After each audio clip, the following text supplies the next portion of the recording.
The second, of course, was the outbreak of the Vietnam War. They were two monumental changes to the RAN, and I'm quite sure that many of you were involved in all of them. In the first case, the Daring class destroyers, HMAS Vampire, Vendetta and Voyager, Voyager of course sadly replaced by Duchess after that terrible collision. Voyager had been my first ship, and it was a tragic loss, I can tell you.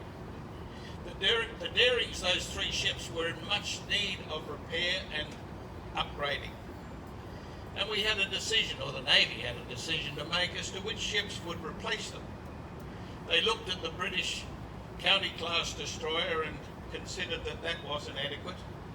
So eventually they decided to go to the United States and buy 3 guided missile destroyers that I've just mentioned. It was a major, major decision. Well, I remember the arrival of the first DDG in Perth. I was at Lewin as a training officer at the recruit establishment there, and I was given the job of the freedom of entry to Perth for HMAS Perth. It was a considerable effort, but Perth really welcomed that ship as Captain Ian Cartwright led the parade. Now, secondly, the second great event, of course, was the Vietnam War. It was our engagement was controversial. Of that, there was no doubt. We followed the United States into the war under the ANZUS Treaty, which some questioned as being appropriate at the time.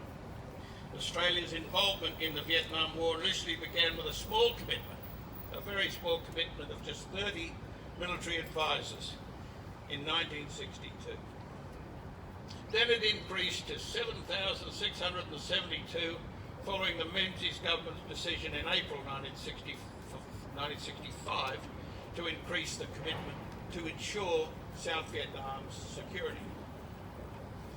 By the time the last Australian personnel were withdrawn in 1972, the Vietnam War had become Australia's longest war, only recently to be surpassed by that of Afghanistan. Both those decisions that I mentioned placed huge demands on the officers and sailors of the RAN alike. The hurdles seemed insurmountable, but overcome them they did. Officers and men were sent to a myriad of schools in the United States, and the Navy's entire logistics system had to be amended. Most trainees were sent unaccompanied to the US for months on end. Recruit schools like Cerberus and Lewin were thrown into chaos as the instructors were forced to juggle with the detailed knowledge of both UK and US ship systems. It is true that for many years there were two distinct navies in the RAN.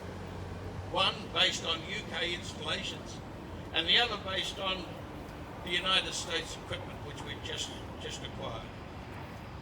With these acquisitions, military jargon arrived. Missiles were now missiles. TAS officers were now ASWS officers and sailors. And first lieutenants no longer were called number ones, they were called executive officers. Fortunately, our sailors maintained their traditional ranks and avoided such titles as E1 to E9, and our cherished sixth berth attendants avoided the strange marine title of corpsman. Turrets became gun mounts, brass cartridges were now replaced by powder charges. As a result, much closer ties with the United States Navy then occurred, and also with its contractors and shipbuilders. This continued well after the Vietnam War and remains so today. By the time the RAN was called upon to deploy to Vietnam, the Navy had adapted superbly, in my view. Whilst the principal contribution was for a destroyer on the Naval Gunfire Support Line, the Navy's other contribution was that of logistic support for the Army, and was significant, with HMAS Sydney, Parrot and Booneroo with their escorts running countless missions to Vietnam. Over the period, the converted aircraft carrier Sydney carried about 16,000 Australian troops, who soon titled it the Vung Tau Ferry. As for the Vietnam operations, they commenced with HMAS Hobart's deployment in March 1967.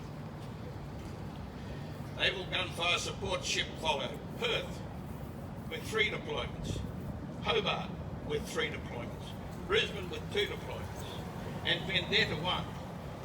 And I call that the great irony, because when Vendetta was called upon, a daring class destroyer that I mentioned earlier, purely in the role of naval gunfire support, its manual operated 6 by 4.5 inch guns outperformed the DDGs in many instances.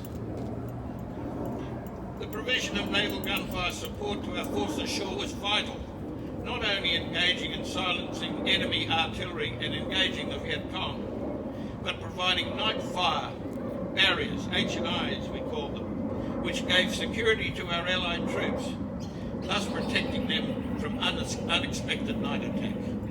The significance of that was lost at the time, but what would happen would be that the ships would be called upon to put down a fire barrier between the expected Viet Cong and their campsites so that they can at least get a night's sleep and be ready for their engagements next day. Those Australian destroyers sailed 400,000 miles during the war and fired more than 100,000 rounds in support of friendly forces, including those of the Republic of Korea and, of course, New Zealand. I pause here to acknowledge one important fact not largely known, and I think it bears reinforcement. The West Germans provided Heligoland, which was a hospital ship which was anchored in Da Nang Harbour. And over the course of the war, that hospital ship saved the lives of hundreds of US Marines and treated several of our own. And we should not forget their role in that conflict as a peaceful one. While there were no significant ship losses from the enemy, Hobart on its second deployment suffered from friendly fire when a US Top Gun, as we call them today, failed to identify the ship that launched Sparrow missiles, causing significant casualties. Both Hobart and Perth frequently came under enemy fire, with Perth suffering a shell strike from a North Shore battery while operating in Operation Sea Dragon, right up on North Vietnam. A shell from the battery hitting her after gun mount and then residing alongside a junior officer who was busily counting documents in the ship's confidential books office. Fortunately, the shell failed to explode and he continued his important work. Regrettably, a total of 8 officers and sailors of the RN were killed and nearly 50 seriously injured in the 10 years of our Navy's employment. Those hostilities with others and many others suffering much longer term effects. Even at this stage, I would like to acknowledge the many acts of unseen bravery. Didn't much up to the Governor-General, just behind the scenes acts of bravery and dedication.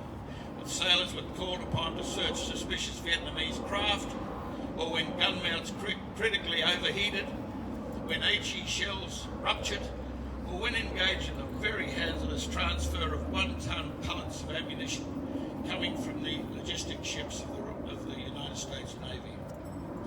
For those who have not, and it was mentioned by Rudy before, and it's terribly important, for those who have not experienced it, it is difficult to describe how dangerous are the workings of a destroyer in action.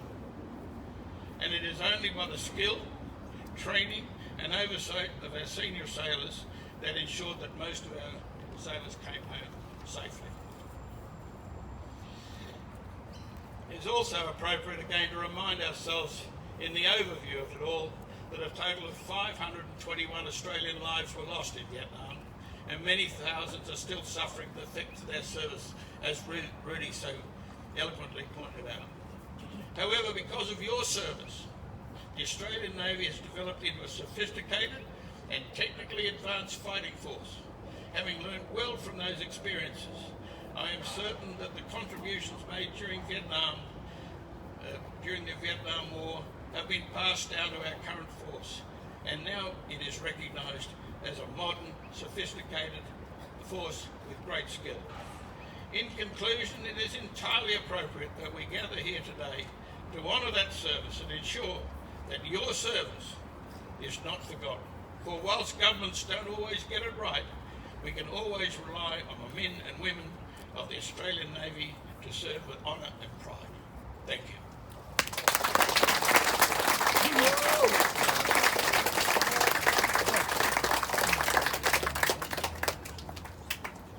marks were given, Derek. That was 10 out of 10. Thank you so much.